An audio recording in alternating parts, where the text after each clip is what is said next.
Hey. Hello, Oh, I forgot. hello. If it's I not forgot. you, There we go. Starfleet Now Boy. I'm trying to do my best Q impression.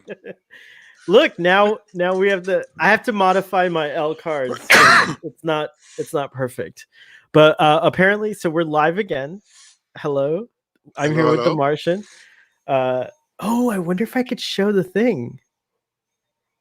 Should I play the John Delancey? Should I try to play it? Okay, yeah. If you can, sure, why not? I mean, this is all an experiment, right? You got to figure out how to do it sooner or later. All right. It's true. All right, I'm going to try. Here we go. Let's see. Upload. And then, okay.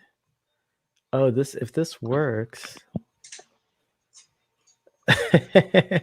Let's see if we can hear him. Talk down a little bit lower to not get the echo. Oh, good my job, Martian voice. Good job paying attention to the. How do I sound, by the way? You sound great. Good. All right. See. All right. So while I try to figure this out. There you go. I think I figured it out. Here we go. Okay. Let's see what happens. Oh, it's uploading. All right. We have a viewer, so now we have to be serious. we have to get on topic. So today, welcome to Starfleet Boy live discussions. Today's topic is Strange New Worlds. We want theories, hopes, fears. We want to know what you think, and we're going to tell you what we think today. We're going to tell you all those things as far as what we think. So I would like to go first because I'm the most hype about it, I think, from this. Oh yeah. You got enough hype for both of us. I'm just beyond excited. I love Anson Mount and I love Ethan Peck and I love Rebecca Romijn. And I think they won me over so hard that I was like, oh, I don't care that everything about the Enterprise is wrong. Every detail is just incorrect. I don't care. It doesn't matter. they could be crayon drawings in the background, and I wouldn't care if it's the three of them involved. And that's just, in a nutshell, how I feel about Strange New Worlds. I'm really excited, but I think it's going to surprise us. I think Star Trek, CBS, Star Trek, the powers that be, have some tweaks that they're going to have a strong feeling that it's not going to be what I'm fearing. My fears are not going to come true. Whatever those fears may be. We'll get to them, right? We will get to them. So what do you think? And while you do that, I'm going to figure out how to share the link to this stream. Well, for me it's weird because I haven't watched Discovery, so I haven't seen these actors as their characters. I've only seen that picture with like Rebecca Romijn Stamos. Like, Rebecca Romijn, sorry, she's not Stamos. She's no longer Stamos? No. Right? Wait, but like pretty sure she we don't have a gossip section on this. No, I'm pretty sure they got divorced quite a while ago, right? Rebecca Romijn and John Stamos. She what? He's asking his off-camera support team. My Starfleet boy, if you will. Or no, what's your guy called? Database boy. Database he could be your database one, database girl. You know, it could be like, it doesn't have to be a specific gender. Yes. My apologies to Rebecca Romijn. She is married to Jerry O'Connell, star of one of my favorite shows ever, Sliders. I didn't know that. And future star of He's going to be in Lower Decks. Oh, as a voice? Yeah. Cool. Remember, I told you this last time. Did we? I know, maybe I didn't mention Jerry O'Connell. It was and there are talks. There are talks. We keep forgetting names. What? Oh yeah, it's been in talks for a couple of years now. I love that show. Yeah, it's one of my favorite shows, even though it's pretty bad. I was like, man, if they only made this a two-parter, like every other episode, I was like, if they only made this a two-parter. I go way back to Jerry O'Connell with My Secret Identity. I used to watch that show, My Secret Identity, when I was a kid. Was it You'll Never Guess My Secret Identity? And he used to fly with the... That's right. That was just the pilot. Later, he figured out how to he had like more advanced superpowers. as the show. Yeah, I remember there was that, and the other show. Would you like to swing on a star? Whoa, carry moonbeams home in a jar. Whoa, or be What show better was off than you that? are. Or would you rather be on Earth? On Earthling's a creature as plain as can be. He's not as unique as you or me. Yeah, yeah, yeah, What yeah. was that show? I remember all the words to that. but Dude, what I was can't that remember the show? name of the show now. And I love that sounds show. like Evie, it sounds like Evie my was the main favorite character. It was the girl who could stop time. She's Oh, the it's Zach like- Morris. How She's did like, we both? "Freak!" How do we both don't erase know, that that- show from our our subconscious? Wonderful. I remember that show. Wasn't my favorite on the show as a character? Wasn't Yeah, I he- think they kind of like crossed over for an episode.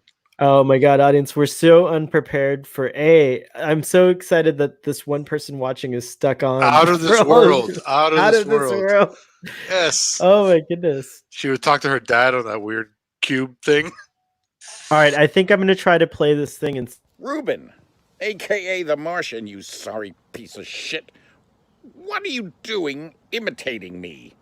I mean, come on. Did you do well? Did they think you were an asshole? Did they hope that you would, like, disappear down some wormhole? Because if they did, you did a good job. Good for you. Good for you. So, you have been friends since you were, what, in 3rd grade? I love it. I love that type of friendship. I have a couple of friends. I have one friend in particular that I ended up meeting when I was 1.5 years old. I am a lot older now, and we are still in touch. And we actually developed sort of a sense of humor, which is really peculiar to just the two of us. And our wives kind of throw their eyes up in the air, but the two of us just think that we're the funniest things in the world. Well, with that, bravo, keep it up. Good for you. Cheers. Wow. I love you, John Delancey. I love you too for doing that for my friend Ruben. I'll tweet this to John Delancey. You can tweet like a portion of these streams. So I'll tweet it. I'll tweet it to John Delancey. But I actually got really emotional watching it again. And I'm also glad that sure works. Yeah. Now we know we can. It was we can awesome film on a our- bunch of levels. We could have our reaction shown on the thing too. And I am getting a little flush, as you can see. That has nothing to do with the fact that it's Friday evening on Memorial Day weekend. So, and that I've had already one, and I'm on my second Manhattan. Oh, that's a big glass. Either that or It's you've fa- gotten tiny. It's like adult apple juice, believe it or not. Hashtag adult apple juice. Whiskey, hashtag adult apple juice. All right. Looks like apple juice. All right. So, wait, so you know nothing about season 2 of Discovery. So you actually, would you Right. commit I to, know some of what happens at the end, but that's does about this it. pique your interest at all? Like, do you think you'll watch it now? You already canceled, if I'm not mistaken, you already canceled your CBS All Access membership. Yeah. Damn it! How are we supposed to watch this thing? How are you supposed to get ready for the Pike show? Well, there are other means. I mean, I feel like I should watch Discovery just as a good Star Trek fan. I think it's beyond. Let me just say this: But there's like it's a big a commitment. fan is not obligated. First of all, a fan is not Right. obligated to like or even watch every Star Trek. Yeah, I I agree. think that it's okay. We're post completionism as far as that's concerned. However, I will say you being on Starfleet Boy makes you a little bit slightly in the critiquing world now. Like it or not, you're Right. you're gonna have to Right. start watching more Star Trek so you can actually have more critiques to get. You're more gonna do the original series next, right? We're going to the original series next, which I'm going to have a blast doing with you. I already know. I love the original series so hard. Well, as John Delancey alluded, we've been together since I was in third grade. What grade were you in? Would that be the fourth? What are you, a Was class or I? two No, was classes? I in third grade? You were in first grade? Or were Oh, you in that's what third grade? that. And I was in Who fifth grade. knows? I think the wiggle room of Let 2 me years is think. fine. I think a 2-year wiggle room is okay. I like the idea that I was in third grade because I feel like I came up with third grade props. I'm not Right. sure. Let's stick with that. So you were third, I was fifth grade. Fifth grader. So I was No, 2 but I have years ahead memories of of you. you. No, the other way around. We'll have to ask Robert. Robert's the keeper of the knowledge. For the audience who's like, what the hell are they talking about? I feel like I could so ask him. He's like, I don't remember, bitch. I just want to point. We've told our Star Trek story before. Our Star Trek bromance, bro friend, mance, whatever you want to, whatever cool playing thing. Star Trek with our book bags. Playing Star Trek, where one of us would be the captain and sit in the captain's chair and kind of direct, and then the dungeon masters were always at ops. it was like that kind of a thing. So that was always fun. And so I think this is important because, well, let's just go to the computer generated questions, because I think this would be interesting to a third or fifth grade or first grade, any of us, because we've been watching Star Trek that long. But what does Christopher Pike mean to you? Do you see how I queued that up and it like launched on there? By the way, we have our first comment too. And we get from Check on the 2. Without me, Admiral, you're invited. I sent you the link. Just join us. Come on. You can come on whenever you want to. Did you figure out how to send the link to other people? I did. That part I did. Do I know how to do it? I don't know how to do it. Oh, we gotta send. That's the link that I haven't sent out here. I'm gonna send out the other link, which is the YouTube link. I'm gonna send it to you so you can share it. But now we're quiet, and the audience, no dead air. What Christopher Pike means to me, I mean, I'm curious a little bit about what they're going to do with the show. I have to admit. I'm terrified it's going to be everything I don't want. What is it? Okay, let's start with the things. First, the first thing I want to talk about, though, before we get to that, because I want to know what the things you're terrified about is, but did you learn about Christopher Pike the same time I did with the event? Do you remember the Cage event in the 80s where they were like, this was like never before released. Here's the pilot, the never before shown pilot of Star Trek. That's how they showed it. Star Trek, the original series. Yeah. I feel like I was just born knowing it. Well, yes. Wow. I became like 5 years old and I was just aware of it. Of everything about it, like when was that? What year was that? I have a clear memory at some point because I don't know. Again, I'm like you. I watched Star Trek since I was a little boy. But what I remember is that everyone knew the original series already because it already aired, so it was in syndication. And I guess to get like more attention on Star Trek, they found the pilot with Jeffrey Hunter and everything else. And back then, like pilots weren't the same as if I recall correctly, like general audiences never really saw a pilot. It was made to pitch it to the network and to get a green light to produce a series, right? So like it was always considered like unfinished or it was also very common to have a pilot and then they retool the show a little bit. Like that was very common. But in the 60s, I know in the 80s you saw a pilot of a show and then you maybe waited a few months and then you got like a couple of episodes. I think I remember instances where that kind of thing happened. But before that, it was like pilot to the executives, a few, test audiences, and then that was it. So they decided to release this pilot. And I remember watching it and being so amazed because it's like what was interesting to me about it was like, this is what Star Trek was supposed to be like draft one. Like that's what Gene Roddenberry, that was his perfect show before like everyone else came in and said, "Oh, could you change it to Wagon Train to the Stars? Could you cast Shatner instead? Could you get the woman off the bridge or put her in on the communication sector?" Right, You get know, rid like of Spock. whatever. They wanted him to get rid of Spock too. Yeah, whatever changes they wanted to make. This was like but this was his like presentation of like, this is what I think Star Trek is. And we should have been good and watched The Cage, but I have a pretty good memory of it. Yeah, But it meant a lot to me, and I canonized, me as a fan, canonized Captain Pike as coming before Captain Kirk, and that's all we knew. We didn't know anything about how, you know, the transition from Pike to Kirk happened, but we knew about Christopher Pike because of the Menagerie, which is the episode where he's like in the wheelchair. So there was this weird, like, it was the first prequel. It was like the first episode 1. It was Star Trek episode 1. It was like a lot of cool things that were, you know, were going on back then. And I think Star Trek may have been among the first to do anything like this. And maybe George Lucas subconsciously was inspired to do the prequels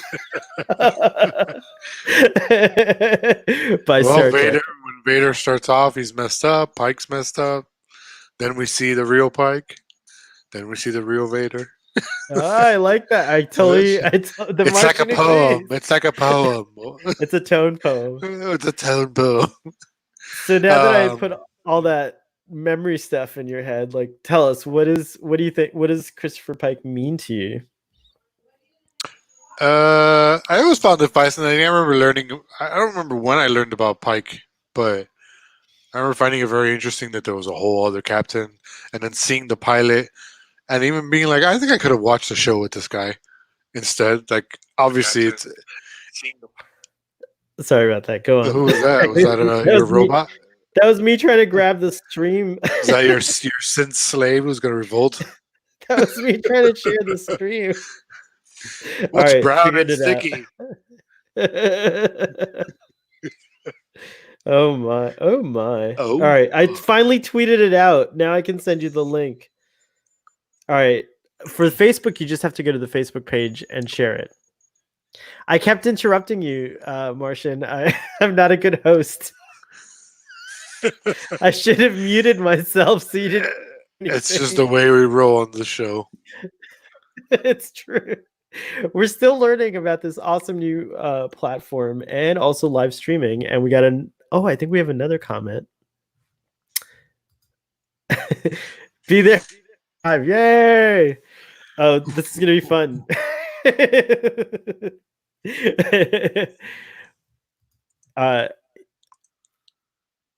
Boat Trek, who is PJ. Did you talk to PJ before? No, that was on my drunk. But you met PJ. Yeah, that's right. No, you met PJ. That's right. Yeah, Drunk Space Nine and. We're getting some Starfleet Boy alumni on here. By the way, we can have up to 6 people on the stream. Oh, cool. So if there's anyone you know that wants to hop on and just start talking about, I'm sure subject. Chelsea would like to be on. One day talking Star Trek. Send her an impromptu link. See what she does. Let's see if we get Chelsea on. I'm gonna share your post on Facebook and tag her in it. Okay, sweet. Oh, I'm totally sitting on my laurels. We're supposed to be talking.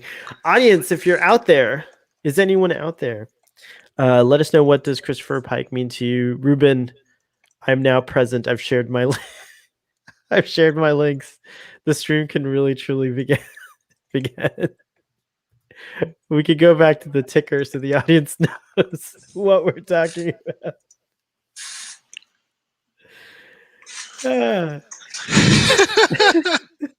What does Memorial Day weekend mean to you? That's the real question that we should be talking about. That was crazy. I saw the feed on Facebook and it has a delay. And so I saw myself scratch my nose like 5 seconds after I scratched my nose. Do you think past you also saw future you watching past you? Am I allowed to give you strategic spoilers about Star Trek Discovery and Pike's involvement in it, so that you can kind of like get informed, at least from my perspective, about what Star Trek has done with Captain Pike since the Cage, since the pilot. Right, Pike takes over the Discovery in season 2, right? For a Yeah, short period. so after season 1 of Discovery, at the very last episode, they encounter the USS Enterprise, and the show just stops, and it's like, you're like, okay, I don't care. The Enterprise has now entered the board. Do you know what I mean? It's like, you're just like, your heart stops. You're gonna still experience that. Don't worry. It's a pretty awesome moment. They nailed it as far as the emotion is concerned. But then in season 2, we find out that the Enterprise is damaged, so Pike needs to conscript the Discovery to fulfill his mission, which is to investigate these strange anomalies that are going on in the galaxy. It's like these beacons or signals, I think. Right, in fact, they're called the red something. The red signals, right? Exactly.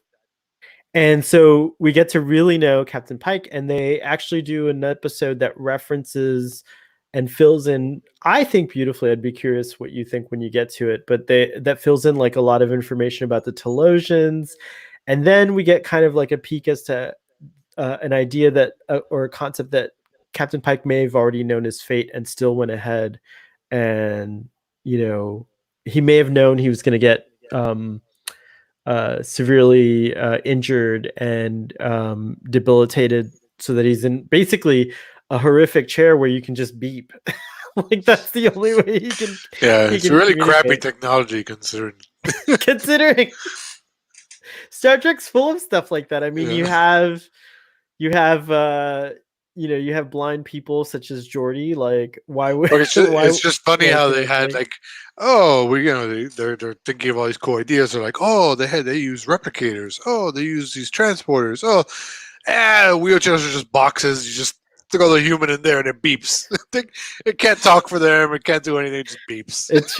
It's true. Like, no, but it's in the same breath. You have like helmets you can put on that read your mind. There's all kinds of technology in technology diversity is rampant in Star Trek, and not everyone has access to the best technology apparently. So that's definitely an interesting. Pike's insurance didn't cover voice translation. It's true. That's terrible. We're sorry, Captain. Imagine if that's all it came down to. That would be a great parallel with modern times, with current times. Like, it's true. There's a lower decks idea for you, Mike McMahon. You can do a what happens if your Starfleet insurance doesn't cover voice recognition and you lose your voice in the line of duty. Okay, what about Captain Kirk? There's another computer-generated question. Captain Kirk versus Christopher Pike. I don't know why the computer didn't generate a captain in front of Pike. It's on a very informal. It just goes by Chris. It knows Chris way better than anyone.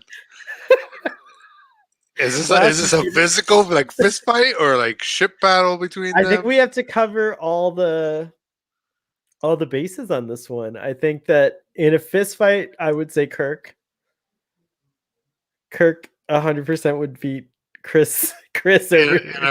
I gotta go. Kirk for sure in a space battle because he knows XYZ, bro. Everybody else is on the 2D plane. Kirk's on the 3D tip.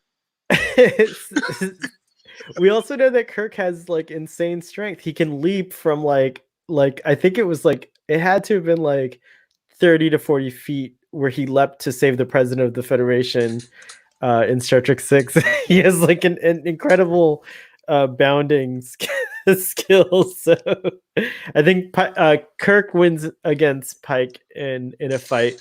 What about captaining? Kirk, I gotta go with Kirk again. Sheer cap. I've never seen Pike in action. We'll have to revisit that question. Does he know Z minus 5,000? I think Captain Pike can think three-dimensionally. I love that in Star Trek too. Of all the flaws Khan has, He exhibits two-dimensional thinking. It's true. He won all his battles. His weakness is a Rubik's Cube. You put a Rubik's Cube in front of Khan, and he's like, ah, what is that?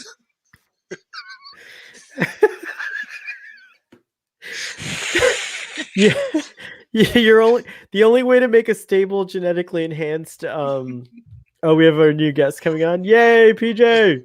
PJ, how's it going? Welcome. Oh, we got a laugh, by the way, by someone in our audience. Someone liked our joke that we were telling. What's up? PJ, how's it going? You're on. Let me You're get my microphone. Oh, right on. Nice. Can you hear me now? Yeah. Oh, yeah. Much better. I hear an echo. That's probably Does because somebody have this on in the background? no, I'm on headphones. it's someone's headphones aren't ear tight. That's okay. It happens. Oh. Like, because you're wearing a toque. The toque on ear tights it. Watch. Try tucking the earmuffs under the toque. Is that a toque or a? What are you wearing? A toque? Oh, hold on. Toque. I can turn it down. Hold on. Oh yeah, you can do that. We're pretty loud. Oh, so the audience has. Oh, look who's here! Speaking of old school, David Garcia. We were talking earlier, PJ. It's not me. It's not me. Is it really bad? Do you hear it really loud? No. I don't hear an echo at all. It's Shinzon, the Echo, trying to win over the voice card. Today is the day the Echo. What does he say? The Echo defeats the voice. PJ, what we're talking about today. By the way, welcome, David. I'm not being as good. I had a couple of drinks, so I'm not as good as a controller as I normally am. But our subject today, as you can see scrolling down, is Strange New Worlds. What do you think? Theories, hopes, fears, anything? My biggest fear is they'll show those stupid roller coaster turbo lifts with all this unused free space inside these ships. Makes no sense from an engineering standpoint why you would have so much empty space in the Enterprise, but whatever. We have to Wait, explain. so- Ruben yeah, hasn't seen Star Trek Discovery season 1 or 2, and he has no idea what we're talking about. So I'm Roller going to show you a coaster picture. turbo lifts? Yeah, Should I'll share look my up a- screen here. Here, look up like a clip on YouTube. Look up Q&A. It's a Star Trek short trek that features, which I actually like. If you want to get a sense of Rebecca Romaine as number one, that's the perfect thing to look at, because quite frankly, she wasn't given enough in season 2 of Discovery. It was mainly just Pike and Spock that they focused on. She comes in and eats she's introduced in an episode. She just comes in, eats a hamburger, gives him a brief, and just goes on again. And you never see her again until the end of the season, I believe, or until you see the Enterprise. Yeah. Am I allowed to give spoilers for Discovery? Oh, 100%. Oh, yeah. Spoiler away. I would like them to. Do you guys see that? There you go. Yeah. Okay. Yeah. That's it. Look at all that free space in there. Do you see what's happening, Martian? Uh-huh. That's it. Do you remember what turbolift operate? Like, what did you imagine a turbolift was like when you were like a kid? When you were like, Well, like, did not you like imagine that. like a roller coaster? Like, did you imagine a roller No, that looks love almost that like we're it's like the bank in Harry Potter or whatever. Yeah. I think So- we have to give Trek Core some credit here. This is their post. I'm sharing so My not brain sure hurts. how they fit an entire roller coaster inside the Discovery's hull. Maybe it's a VR game to keep turbolift riders entertained. That's a good solution. My brain hurts watching that. Why is that happening? Why is that the turbo lift? It's just a tube inside the ship. Like, That's the exterior view of the turbo lift as know? it is now in this universe. Yeah, That's intense. they showed it again in the first episode of season 2, I believe. I'm thinking of that episode with Picard where he gets trapped with the kids. And they got to climb out of the turbo lift, and it's this maniacal invention. He's got to be like, all right, kids. I might be imagining this, but I think the original series establishes what the interior of a turbolift shaft looks like. But if not, definitely by the time Star Trek 2, because by Star Trek 2 you already have Spock climbing through turbolift shafts, and then in Star Trek 5 we definitely see a turbolift shaft, and it's just this doesn't fit in with what we see. But maybe that's just like a little section of it. Maybe there's like a junction, and what we're seeing here is the junction room, like where all the turbolifts kind of meet, and it's like Willy Wonka and the glass elevator. They should just never. You know what that is? Show that again. You know what that visual is to a lot of fans? A complete waste of money and resources to spend, because they spend time on that stuff, the visual effects, and that's they spend hours work. Shot. It's like, why? I think you're just mad because like it should have gone to like maybe a better special effect, like more of the Enterprise. No. Like I'm saying there's absolutely no narrative purpose for spending tens of thousands of dollars for a 7-second shot. Yes, of the exterior of the turbolift. Of an elevator. Essentially an elevator. Why would you ever show we lose the exterior of an elevator? Not everything. I don't agree that everything has to have a narrative purpose. If you go back and watch the first episode of the second season, right? You go back and watch that first episode. There's a conscious effort to make the ship look bigger or feel bigger. So they show new areas of the ship, and they show. So it's and that the pods, the ship, the little glass stupid things that pop out of the ship that Burnham and Pike and Nog, or whatever her name is, Non. Does everything have to have a narrative purpose, PJ? No, but if it's unnecessary and it contradicts canon, don't put it in. I think it's of all the things to show, to spend money to show, why the elevator shaft? No, it's not even an elevator shaft. It's like it's Willy Wonka and the elevator dimension. Yeah, the turbo shaft takes you into an alternate dimension where it's just like an MC Escher painting. Do you think? Okay, so I have a question. If you had seen that visual in a show associated with a future Star Trek, like maybe a Star Trek set, like I don't know, 1,000 years in the future, on a ship built 1,000 years in the future, would it have been more palatable to you? Like, would you have thought it was cool, or in general, does it just fail? Is it just a bad visual? In general, for me, if it was like, let's say, if that was a shot from inside the Dyson Sphere episode on TNG, because that's how you get around the Dyson Sphere. Ooh, okay, you already sold me. That's what we need is the Dyson Sphere. Okay, it needs this big, complex kind of thing to move around, but a ship. Unless it's like a Borg type ship that's like really big. Not even. It's just too many. It's too many. It's too flashy. I think is what. Just an elevator. It's just an elevator. Relax. Yeah, from an engineering standpoint, you should utilize all the space in a starship you possibly can, and it's just logistically it just doesn't jive. Could you imagine the new version of the technical manual for this Discovery? They wouldn't know what to do. They wouldn't like a fold out of the.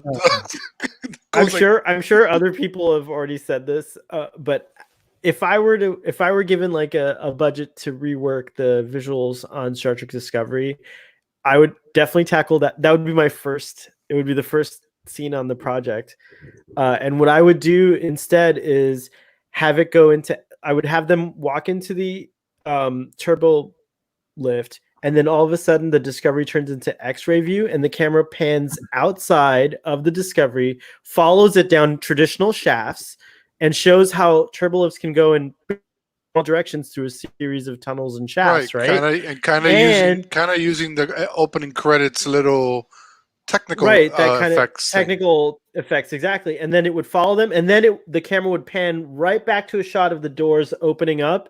Everything turns back to solid, and they come out of the turbo shaft. I think that would have thrilled me personally a lot more than Willy Wonka. What do you guys think? You know what they We did? just- I'm on board with that. All They did right. something. They did something with the turbo lift in the JJ films, in the first JJ film, that actually impressed me when I first saw it. I was like, "That's pretty clever." It's when Spock goes into the turbo lift and he's on the bridge in like 2.5 seconds. Just the speed of it, and you have inertia Oh, inertia they showed it. Yeah, that's right. dampers Right. in there, and Yeah. that was a simple green screen effect.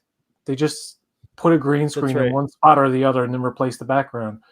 And cheap, but really effective. And I'll give them credit for that. Like they did certain things like that in the JJ verse that I appreciate. This is steam to me. that. This is steampunk Star Trek, and there's like, do you see that? There's even like little shuttle pods, like these little like robots, like moving equipment Yeah, around and yeah. stuff like that. Now, to be fair, there was, I think it was E.C. Henry. Do you guys ever watch the E.C. Henry channel? I forgot how to do this. Oh, there we go. Or someone, it was either E.C. Henry or somewhere on YouTube. I saw that the D was designed to be super modular on the inside. It actually would have had huge cavernous spaces, and you could move labs from one section of the D to another section of the D, and it could all just be done through this like modular system. But it makes sense in the TNG era because, like, yeah, okay, but like we've never saw anything, as far as I know. We never saw anything like this on TOS. And that's the thing about prequels that's really tough. And it brings us back to Strange New Worlds is that, like, will you be disappointed? You clapped at that. Thank you. Yeah, you brought it back around. It's beautiful. Brought to life. Will you be disappointed if you see this PJ, actually, because Ruben doesn't have an emotional attachment to it yet, but other than he's repulsed by it. But PJ, is it a make or breaker if you see the stupid roller coaster turbo lift again in the Pike show in Strange New Worlds? I gotta say, any Discovery-ism that they transfer over to this show, and they don't bother to like try and fix the Klingon. I doubt we're ever going to see Klingons again in Kurtzman verse because I just don't. I think they're just going to avoid it for as long as they can. But whatever, continuity canon issues. I don't know if you know this, but I put Discovery and even Picard at this point in like kind of Elseworlds Star Trek. Like, I get that it's not my. I heard that Trek, before. And I have my old stuff, and that's still fine. I'm gonna. You and the Martian are 100% aligned. It looks. Yeah, like. well, It like the looks like you Romulan guys have star the same- exploded and started an alternate timeline where all this is happening. Oh no, But I understand that from like a production standpoint. This is Prime. There's no argument about it. All of you really can't.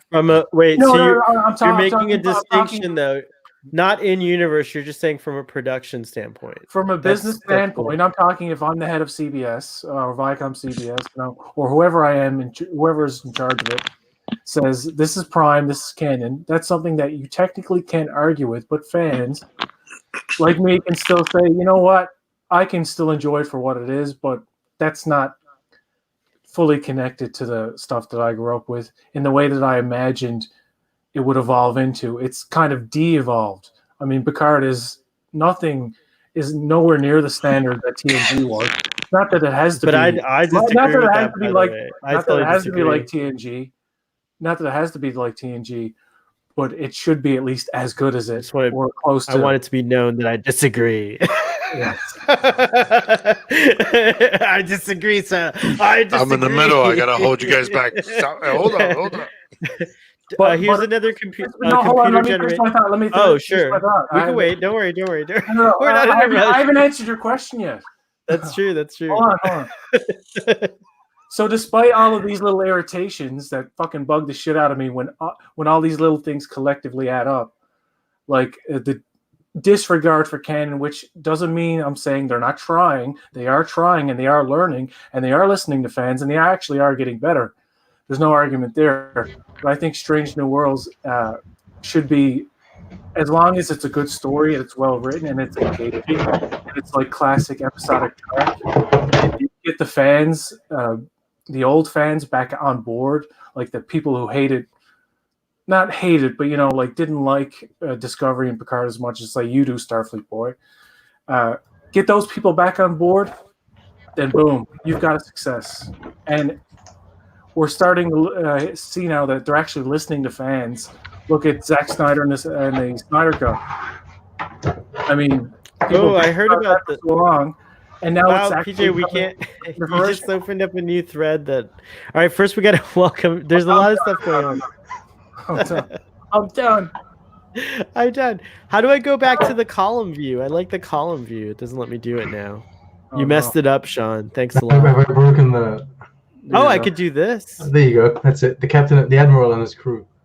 You sound pretty weird. You sound a little overmodulated. I don't sound good. No. Oh, wait a minute. It sounds like desktop microphone. Oh shit.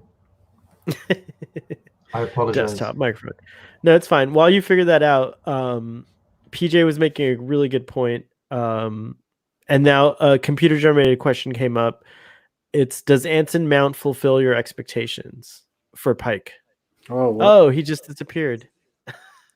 Maybe he had to restart to get his mic. This is the thing about a live. This is the thing about a live show. Anything can happen. It's true. Audience, what do you think? Does Anson Mount fulfill your expectations for Christopher Pike? I say yes. I was calling for him to be cast as Christopher Pike before anybody. Ooh, really? Kurt Ratz Productions? No. Yes, of course. Dan Gunther, yes. 2 years, I think it has 2 years ago now. They did their review of the last episode of season 2. And they said, what were your predictions for, next season? And obviously people were thinking, Captain Pike, Spock were going to be cast, right? And I said in the comments 2 years ago, this was 2 months before they officially announced it, I said Anson Mount is Captain Pike. And I couldn't believe he was actually cast. I was so excited. It was actually the first time in my life that I wanted, and I wasn't the only one saying it. There were a lot of people online saying it too, because if anybody ever watched Hell on Wheels or even Inhumans, especially when he's shaved, he's like, holy shit, he looks like Jeffrey Hunter. So I have wow, I didn't even know about I didn't know about him until Star Trek. Is my mic good? I have to get rid of this thing. Yeah, me being that I haven't seen him as Pike, but I've seen him in other stuff, so I think he's a really good actor. So, is my mic fixed? And he seems to be a very good person too. Like, he's a very friendly guy, right? I was going to say, the funny story is, I'm just going to bounce in here. You're talking about Anson Mount. I had no idea about Hell on Wheels, but I watched Inhumans because I was a Marvel fan, so I had to watch those MCU things. And Inhumans is absolute hot garbage, absolute trash. But I came out of Inhumans thinking, that guy, he's awesome. I want to see more of him because he's the best actor in the entire show, and he doesn't say anything. And I thought that's really good. And then they cast Anson Mount as Pike, and then kind of looking through his history, I was like, oh, it's that guy. So I loved him before knowing that. You should watch Hell on Wheels. I highly recommend it. Okay, I'll check it out. I've been meaning to. I like Anson Mount a lot. There were other computer-generated questions that you guys missed. I'm going to just pop them on the screen. One was Captain Kirk versus, and for some reason it's very familiar, it's just Chris Pike. He doesn't get a captain for some reason, but Captain Kirk versus Captain Pike. In the wheelchair or before? I think both. Hey, both. Wheelchair, I think it's the wheelchair has secret phasers that come out. It's true. It has a defense system, but it doesn't have a translator. It can't interpret speech for him. He needs to use a series of beats. Yeah, they had to spend the money on it. It was either or, So do you want missiles or do you want to speak? It's like, I mean, come on. He chose phasers. Yeah. Terrible. The future's a terrible place. I will have my revenge. Take my voice. So, both Ruben and I were on the Kirk camp for everything. Well, we haven't seen Pike yet, really, have we? What are you talking about? You've seen a whole season of Pike. I disagree. We haven't seen Captain Pike being captain of the Enterprise. Like we can't. I don't think it's comparable as of now. Okay. All right, that's fair. That's my answer. What about PJ? I'll answer 7 seasons down the line. That's when I'll tell you. Wow, he doesn't want to be in this question until 7 seasons later. I'll give him That's 3. 3 is on par with the original series. All right, 3 fine. After seasons, 3 6 movies. Well, That's right. yeah. Okay, I just want Anson Mount movies. That's what I want. PJ, do you want to also cop out of an answer or to Kirk. Kirk? So we defeat you. Well, Sean. we had 2 categories. We had Kirk versus Pike in space in a space battle with equal enterprises, right. and Kirk versus Pike in a mano a mano. fisticuffs. I Right, would mano a mano. I would argue that the Cage version of the Pike is a different Pike than Discovery Pike and Strange New Worlds Ooh. Pike. They changed his character. They didn't. You don't think is it changed or enhanced it? Like No, shed well, light on it? they They changed would him. argue they built on it, I suppose. They, 'cause they only had changed that him in one a good episode. way, I think. Yeah, they didn't. I Is would it argue more they didn't like mess him up. He's less sexist. No, I just found Jeffrey Hunter's his version dialed of him that is down. more hard edged, and like when he roughs up the little alien, the little Telosian dude, he's more like old fashioned rough dude. But if you ever read the book Desperate Hours, he's very much written like the Cage version of the of Pike, and I remember reading that book, picturing Anson Mount. I was going between Jeffrey Hunter and Anson Mount. When you picture the images when you're reading the book, and the way he turned out in Discovery was not the way I expected he would. But I do like him because he's reasonable. He's approachable. He's the kind of captain figure that I think a lot of people are looking for because he's not full of himself. He's willing to listen to suggestions and stuff like that. And Anson Mount as an actor really brings that like humanity and like kind of warmness to him, I guess. There's an interview from I think before season 2 of Discovery aired. There's an interview where Anson Mount is asked like what inspired him and kind of like motivated his performance and his style. And basically Anson Mount explains that the way he saw Pike was the first captain or the first character that Gene Roddenberry ever wrote. And so it makes sense that Gene Roddenberry would have this captain embody all of the values that he wanted to put in Star Trek. He wanted so Pike is the embodiment of the ideals that we all know and love Star Trek for. And so that's how Anson Mount has been playing Pike as basically the embodiment of Starfleet. And I like that. I think that's great. Don't make me watch this show. I totally cut you off by accident. I'm trying to figure out how to. I was gonna say you're fiddling with the things a bit. Yeah, I'm trying. I'm trying to figure out how to. You've even got the scroll thing down the bottom now. You should watch the tutorial on how to do this because you can cut your audio off, but there's a way to do it where you don't cut the audio off. Yeah, I can't quite remember how.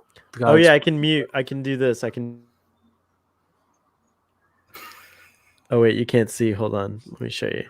Look, watch. I can go, and then come back. PJ, your statement kind of led naturally into this question. What does Christopher Pike mean to you? But do you want to elaborate on that? Did you have a strong feeling about Captain Pike before Discovery? PJ's acting. I did.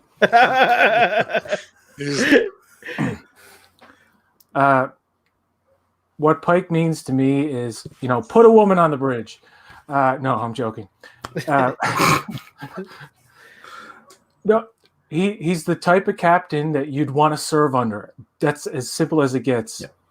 He's the type of guy like you would put your life in the hands of, and you would feel comfortable in doing that. So. And he values every crew member and all that crap. It's true. What are you doing, Captain? What are you doing? It's Admiral. Okay, look, now that you're an admiral, you're sitting behind your desk. You don't know how it is on the field, right? You don't know how it is when we're out there busting our ass trying to do this conversation, and you're shifting us all about. He's like that admiral and that's getting younger. Jameson. I'm Jameson. Admiral Jameson. You're horrible. The fucking Ruben, hubris. this is the only way I could face you. You guys missed the John Delancey video, so I want to show it to you now. Let's see if I can do this. I can't do it anymore. You're just gonna throw videos up on the screen. You're not afraid of copyright infringement now. Just like throw It's not episodes a up live. copyright infringement. What I showed was not a copyright. You'll have to just watch the replay you'll have we could call it a replay. You have to watch replay. But Sean, what is I just I did it again. I hit the wrong button. Sean, what is I feel like I'm in the spotlight now. Yeah, Go you ahead. are. What does Pike mean to you? What does Pike mean to me? Yeah. Honestly, up until Anson Mount, Pike wasn't much more than an Easter egg to me. Like when we got Pike in the Kelvin timeline, I was like, oh, it's fun, it's Pike. I didn't really care about the character that much. It was just a fun Easter egg to have Pike. And no disrespect to Jeffrey Hunter, or I forget what his name is. Bruce Greenwood. Yeah. So no disrespect to them. It's just that I didn't know the Cage, right? I didn't grow up watching I grew up watching TNG, but TNG was already out, and so the Cage had already aired by the time I started watching Star Trek, or I was old enough, right? So they don't really mean anything to me. Pike means Pike came around with Anson Mount to me, and what Pike from Anson Mount means to me is like it's kind of proof that modern Star Trek can actually have interesting characters, and can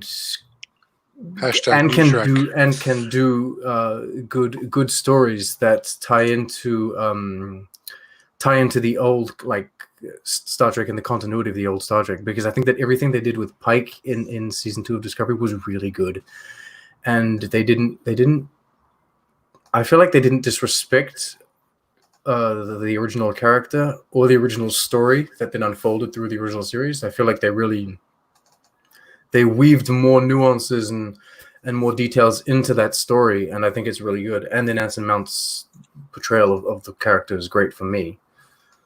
So Pike for me is new Star Trek can be good. That's what it means. So getting a show about him is important. I feel like this live stream has turned into a way to convince the Martian Ruben, who has interesting lighting right now with those Vulcan. He's gone Romulan. You've gone Vulcan or Romulan. That's really interesting. I mean, I suddenly want my sister. Just cut him You off. wait, what? I cut you I off. want to have sex with my sister. Oh, jeez. Oh my goodness. Okay, I'm gonna assume you're like an Orion but in disguise. Oh, jeez. He's referring to Star Trek Picard. You're totally crazy. Did you fuck any, brother? Okay. In the defense of the show, show, they dropped that. Eventually, they're like, we don't have time to do this incest thing anymore. I think, and this is completely unrelated, I think you should now watch Star Trek Discovery, Mr. Martian Sir. Yeah. Because not only is Star Trek Discovery basically the only show that you haven't seen in Star Trek now, Yeah. but also Literally. you can kind of treat it as a prequel to Strange New Worlds if you're intending on watching Strange New Worlds. At least watch season 2 of Discovery. I don't know how, but I'm so curious about Strange New Worlds. Do it. Like, it is a little bit curious to me. Because it does look like you, PJ. and based on the things that you've said, like about how, the kind of what you've seen of this new Pike. Drink alcohol and watch it. Drink lots of alcohol. But Lots. I feel like I do would you need to stop watch fidgeting with the bloody because things, Admiral? Because you guys keep talking about it, and sometimes I'm like, I don't know what they're talking about. Right, you want to be. You must. Is that like a bad? So in a way, I argue. Can I do my impression of Malcolm McDowell in Star Trek Generations? Only if you bring yourself back on video. I miss your face. In a second, I'm doing some unseemly things right now. Oh dear Lord! You weren't expecting that, eh? No, I wasn't. Shit just got real. They say time is the fire in which we burn.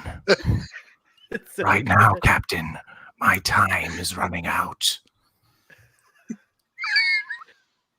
Ability old in out.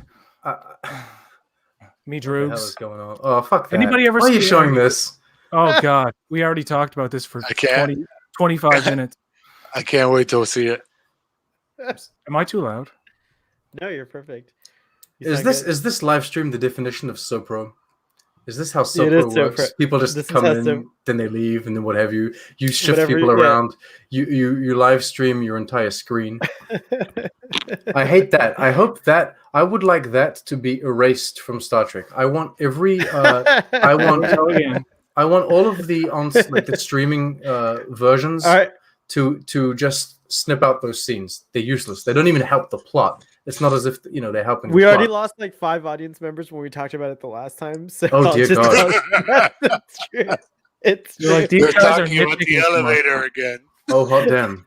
That's how Okay, much. That's let's how much. talk about that let's scene talk about is casting terrible. then. Did you guys see the? Sean, Did you guys, Sean, go back and watch this afterwards and see our conversation. It's hilarious. It is okay, pretty I good. will. I want to talk about the doctor.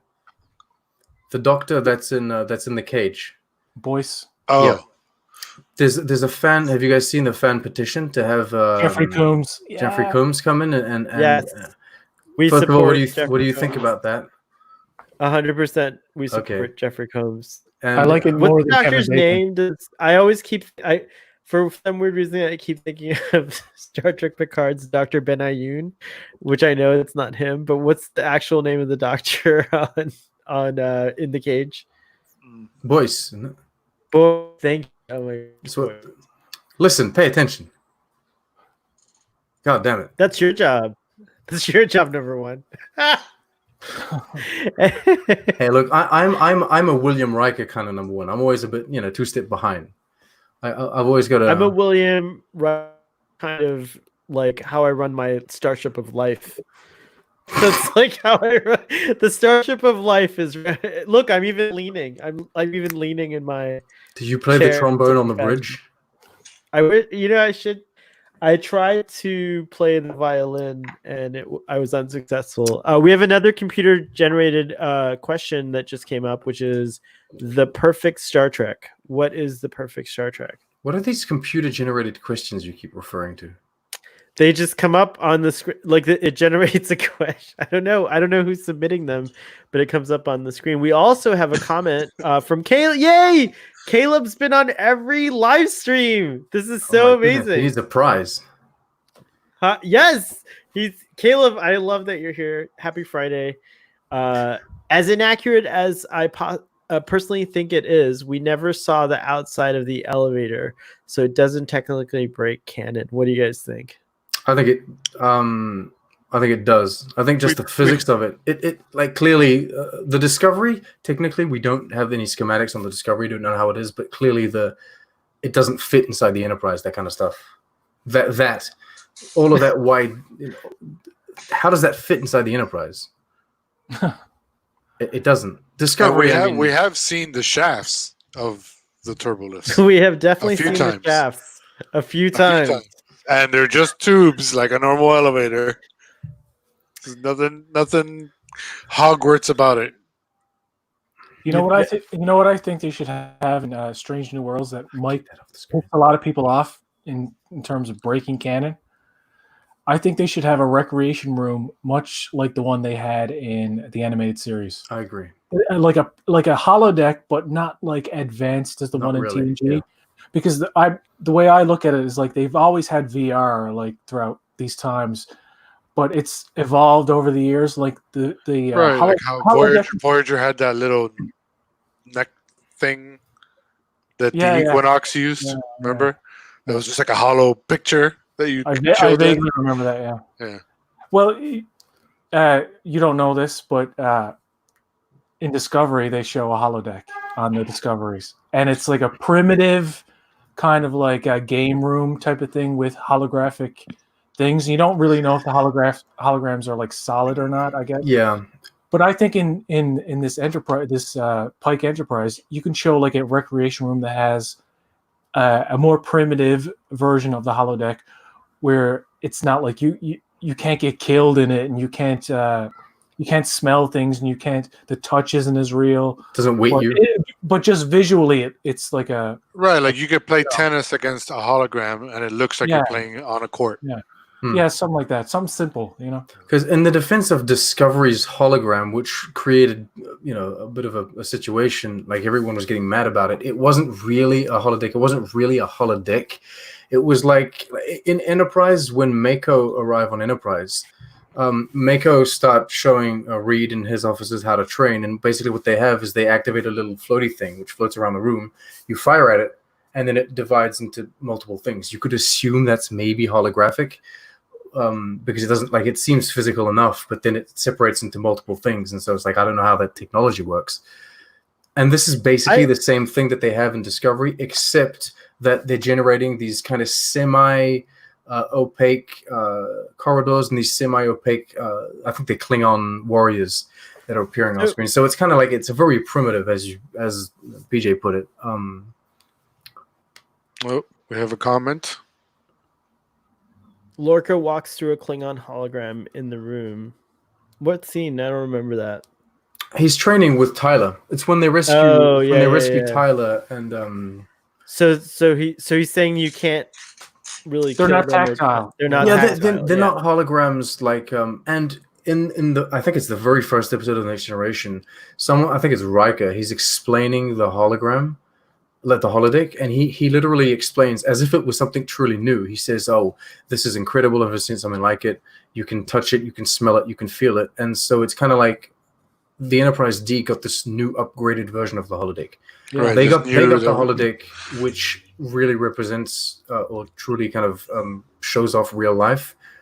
Whereas before that, you could assume it was just that. And also in that first episode, he also explains that replicated matter is placed in the holodeck. Like the water that Wesley falls into is real water that they transported there within the confines of the actual holographic stuff. Certain rocks, certain things are actually real. Like when Data picks up the real rock, that's actually a real rock in the holodeck and throws it at the wall, and so he can see the edges.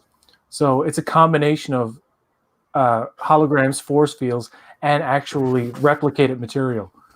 Right. That's cool. The only problem is the snowball that leaves the holodeck, I think, in those episodes. Well, that's the real water. That's real. That's Right. Okay. Wesley comes out wet. Wait. So too. Okay. Shout out to Jeremiah D, who if I'm not mistaken, may also have been on all the podcasts. Maybe not one, but Jeremiah D, welcome back. We have some regulars on, which is really cool. This is cool. When you do the original series reviews, we might have like why are you zooming on me? When we do the original series reviews, we might have like a regular audience. Yeah, because we'll go on at set times. The audience will know when we're going to be on, and it'll be pretty cool. I have a question about that. Can we interrupt the Pike discussion, the Strange New Worlds discussion, and I put you on the spot and ask you a question about the original series reviews? Or is this okay?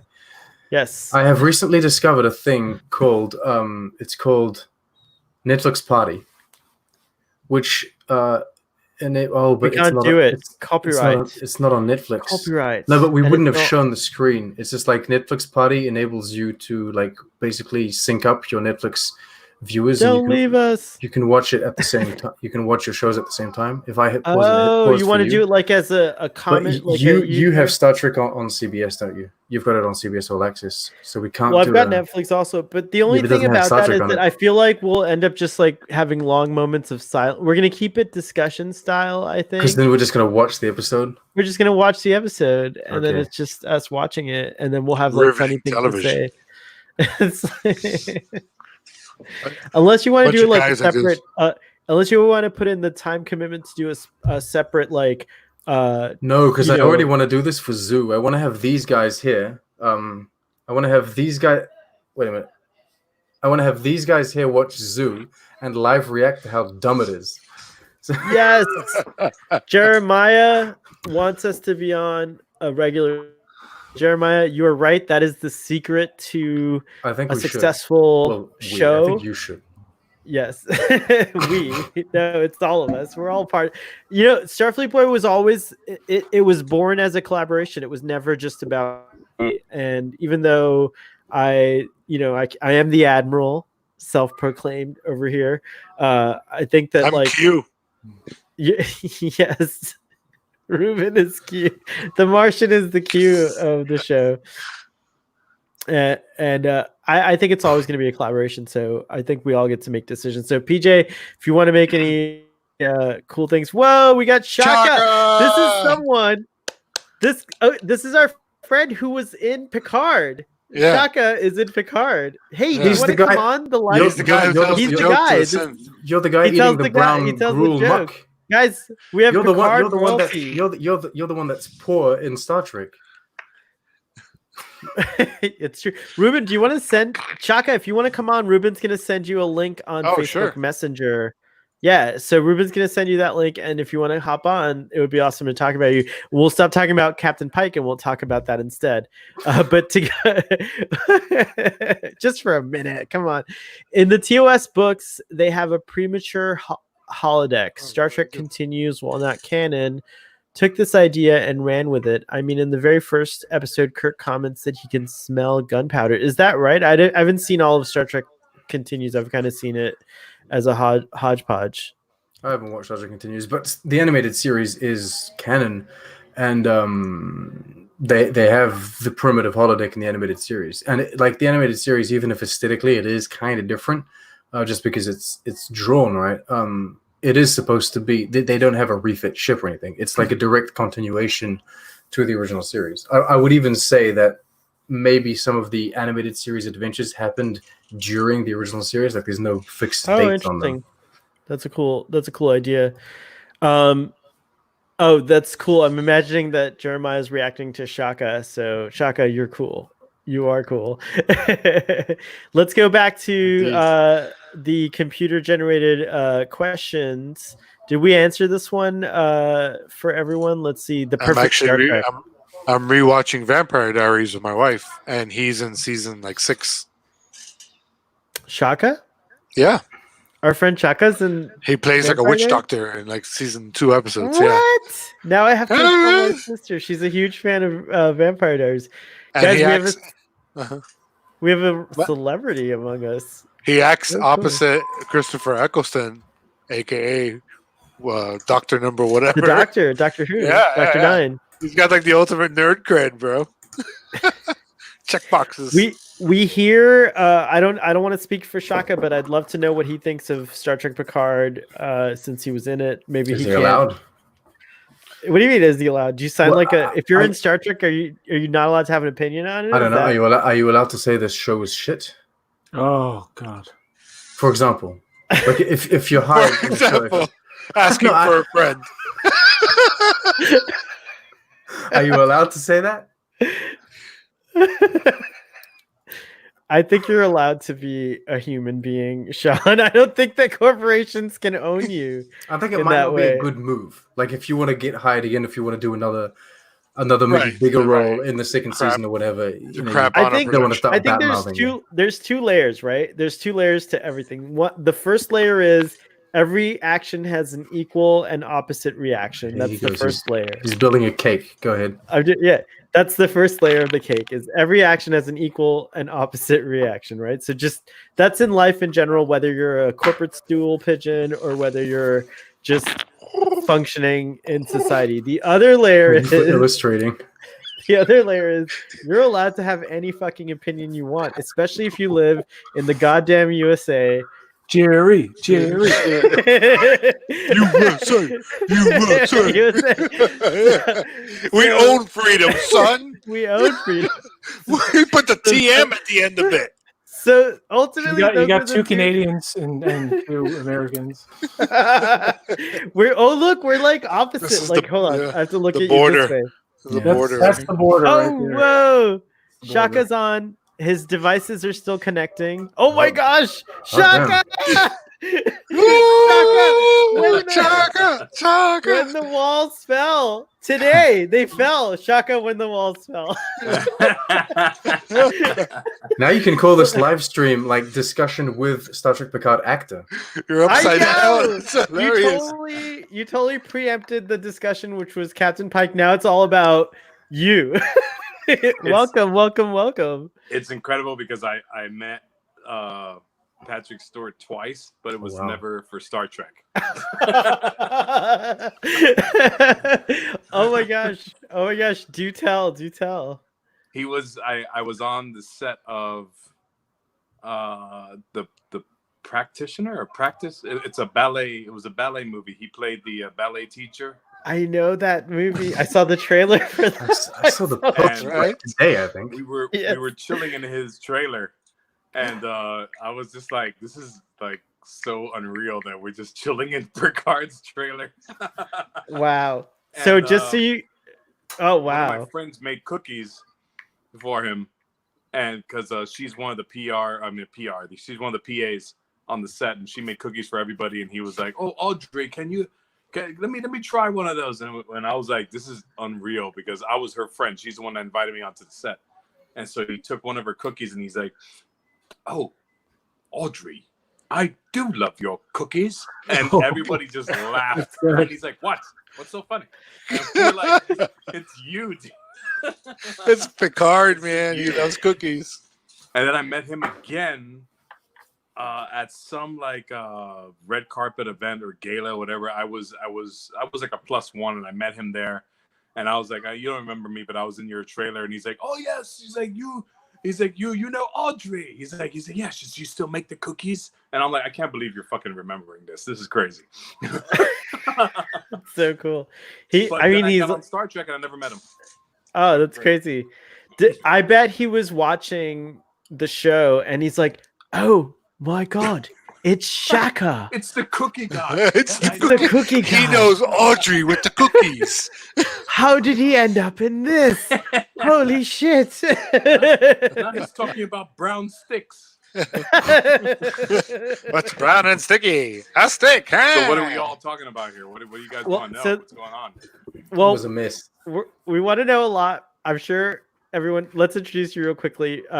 That's PJ over right next to me, PJ. And then PJ, Sean's next to him. Sean. And you know Ruben, you know me. Yeah. And we're on here tonight doing a live stream. We were talking about the new Star Trek Pike based Star Trek show, Strange New World. We were just talking about that.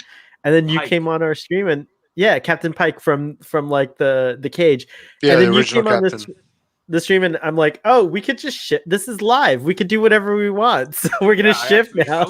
I was just about to like, what was I about to do? I was about to go out or something. And I just was like doing a quick breeze through, and I was like, love it. My God, Ruben and this guy's it's live. Oh shit, let me just say hi to these guys.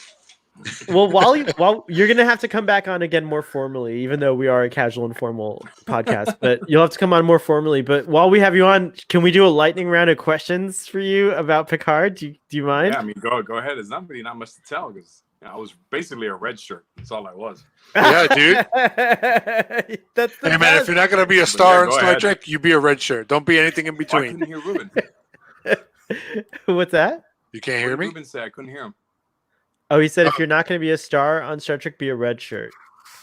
Yeah. There's Nothing no in between. Nothing in between. I can't hear him. What the hell's going on? Oh, weird. Are you on? Do you have headphones on? No. Should I? Here, let's fix Ruben. Hold on, I'm gonna fix him. All right, try again. Ruben, say something. Say something. Damn. All right. Well, Nothing. All right. Well, I'll just do sign language. I'll interpret for you. My first question is, how'd you land the gig? How did it come on your lap? oh, through my agency, through my management agency. Yeah. When I moved over here to California, they gave me a plethora of auditions to go through. We first were going for NCIS LA.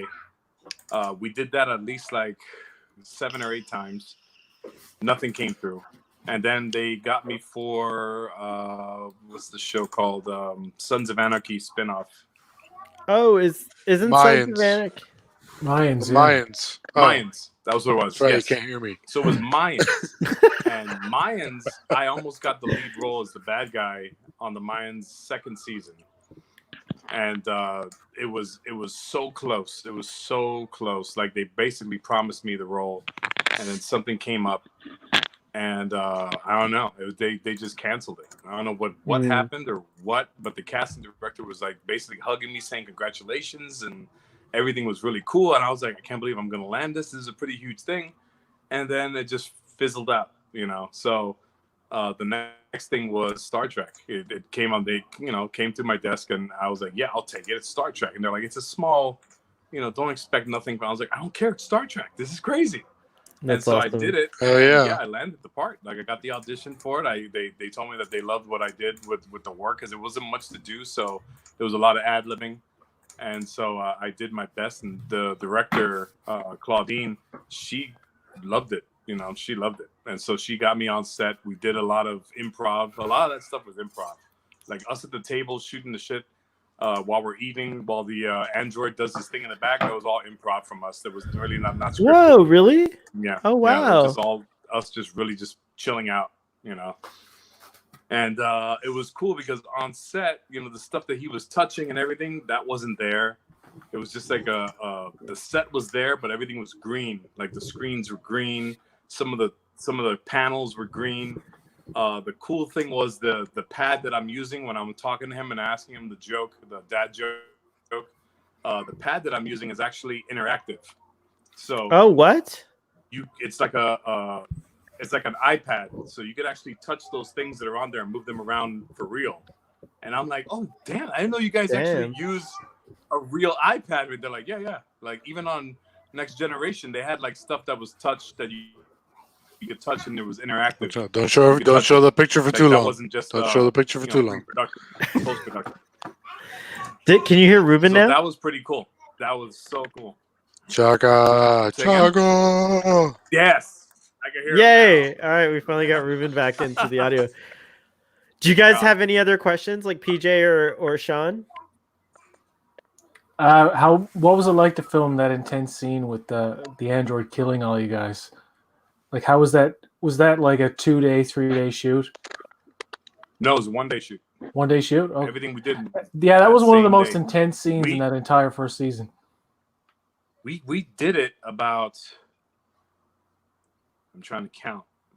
1, 2, 3. Because I had to fall so many times. That's the first thing they asked me when I got on set. They're like, "Do you have any stuntman background?" And I was like, "Yeah, I used to be a wrestler. I used to be a pro wrestler." And they're like, "Oh, okay, good, because you're gonna be falling a lot." And I'm like in the scene, or like there's a lot of falling. Like, no, it's only one scene, but you're gonna be falling a lot. They had like at least 7 cameras, and they wanted the scene to like just keep on repeating itself over and over to get the best angle for all 7 cameras. So we number one had to do it 7 times. So 7 takes right off the bat, plus whatever didn't look good. Right. So we did that scene for about, I want to say about 10, 12 times. We did that. The next snap. And they were just like, nah, it doesn't look right. Snap it this way. No, snap it that way. Snap it. And they were telling him that, he can't look at me when he's doing it. So he's like, just reach your arm around. And Chacka, he's like, when he reaches his arm around, Chacka just try and like run at his arm. And I'm like, what if he pokes me in the face? And so we had to rehearse it over and over and over to get that right, so that when he does that and not looking, I could just like land perfectly right on his hand. Yeah, that scene was intense. It was intense. It was the whole thing was intense because it took us about 12 takes to do that. Yeah. And it was just that scene. Insane. That was it. It was just that scene falling down, getting the neck snapped was 12 times. Everything else was about 2 or 3 takes. That was about it. The joking was about 2 takes. It was really fun. He was excited. His name slips me right now. Damn, the android. I can't believe I forgot his name. I saw a picture of you guys together at some kind of after thing. Like, it was really cool. Yeah. He was cool. He's a yoga instructor, and he does acting on the side, or his acting is I think a yoga instructor is his side gig, but acting is his main thing. And they got him to do this, and I was like, "You're perfect for this, dude." He has a YouTube channel with sketches on it. His character is called F8. By the way, did your character have a name? Yeah, it was Burly Feely. Burly Feely. Axel Deal, by the way. Axel Deal plays F8, who's the android. Burly Feely. Yeah, which is short for Fate. because it was the fate of all of us to die. Oh my gosh, I don't know how you feel about Picard exactly. I have an idea, but I was so thrilled that I saw a friend of mine since I was in elementary school used to ride your bike by while we were role playing Star Trek in the park. Do you remember? We used to film as kids. We used to film. Yeah. A childhood friend. We all made short films together. Celebrity Jeopardy that me and Ruben did. Some of them may or may not be slightly racist at this point. Oh no! So, David, if you're out there still watching, please don't share those videos with anyone. David has his videos all on YouTube. You can see all those videos on YouTube.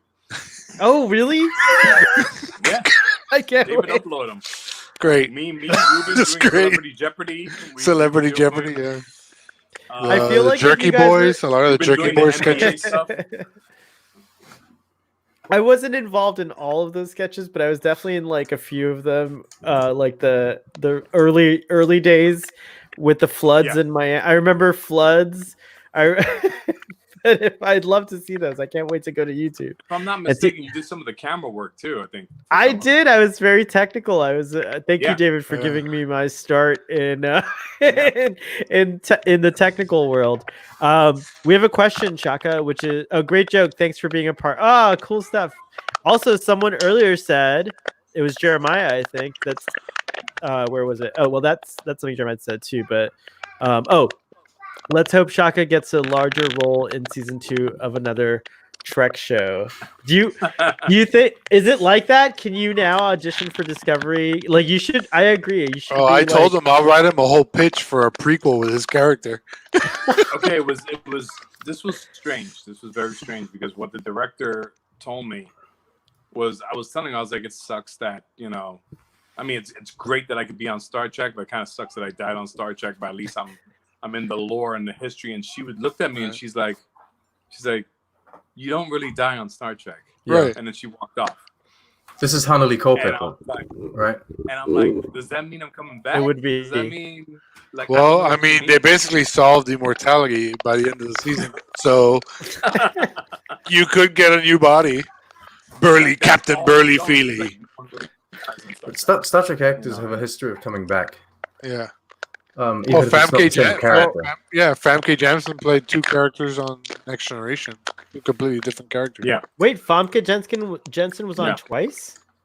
She was the beautiful woman in the light egg. You're thinking that's being delivered.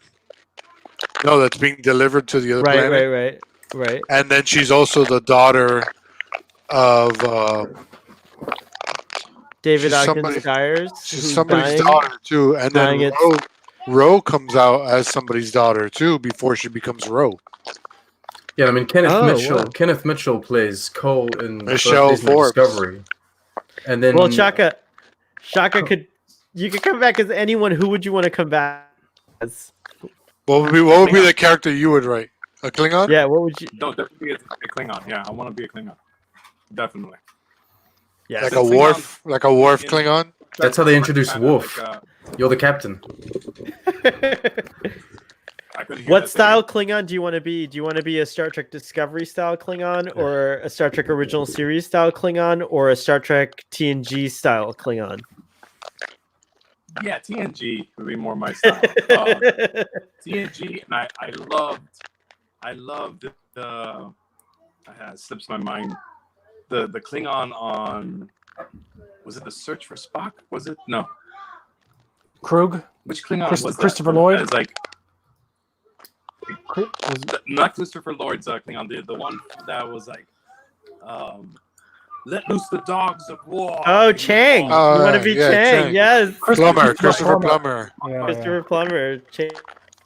Christopher Plummer. Chang. Chacka, you're starting to become garbled. You're starting to become garbled. Is there any way you could maybe disconnect and then re-click the link if you want to keep hanging out with us? See if we could get a better connection. Yeah, no problem. Thanks, man. Oh my gosh. While we wait for Chacka to come back, let's go back to the chat, which is quite active. Let's see. Question. for Chacka. Oh, when he comes back, what's your favorite Trek show character? We'll leave that up there. We'll leave that up there for Chacka. Guys, that was so cool. I don't know how you felt about that, but I was Your just first chuffed. official Star Trek guest from a Star Trek That's my show. first official celebrity who's been on Star Trek, someone who's been on Star Trek, and it happened here live on this episode.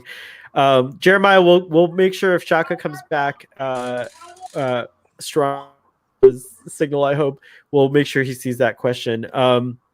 So back to the what were we even talking about, guys? Oh yeah, Captain Pike. the perfect Star Trek show. And we had a question, we had something about that in the chat. We had Jeremiah said Deep Space Nine. The perfect Star Trek show? Yeah. I mean, I can tell you the show I would like to see, but it's not going to happen now. All right. And that would be, has anybody ever played the Star Trek Online game? The MMO? I have not. Oh, let me just call Nick. I don't think Ruben knows who Nick is. Do you watch Kowalski? No. What is Oh, that? okay. What is We'll that? have to No, send I you- would have just liked to have seen a show set in That's a friend of ours. Yes, it's true. a show set in that universe, which is basically TNG. Wait, in what What? universe? In the Star Trek Online universe timeline.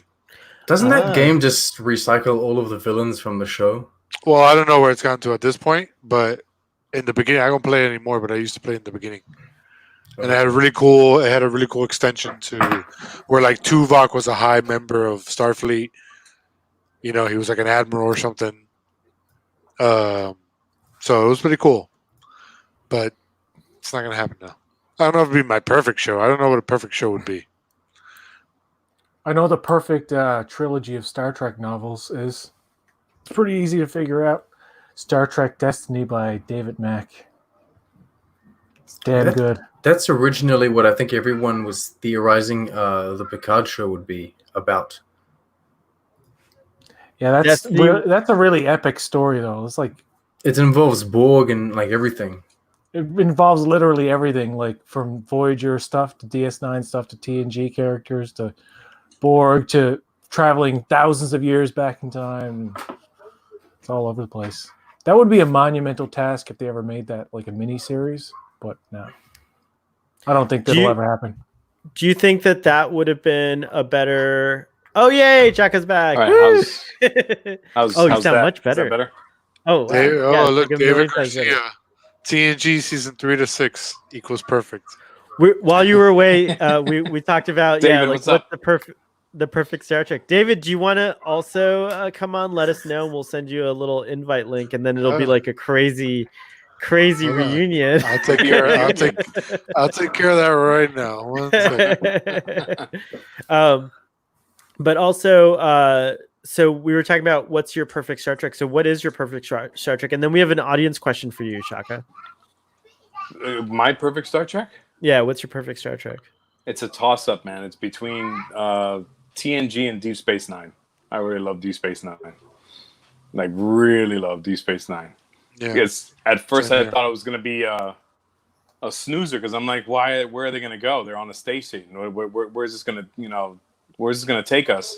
But I think they did that for a reason. They thought the crowd was going to think the same thing, and they showed you so much that could happen on there. And things that happened on that station ended up being in the movies. Like, it ended up progressing. Like, it was I think that was like a key point in the universe was Deep Space Nine. It was incredible. That's an awesome show. I agree. Yeah, I agree. Uh, yeah. It was incredible.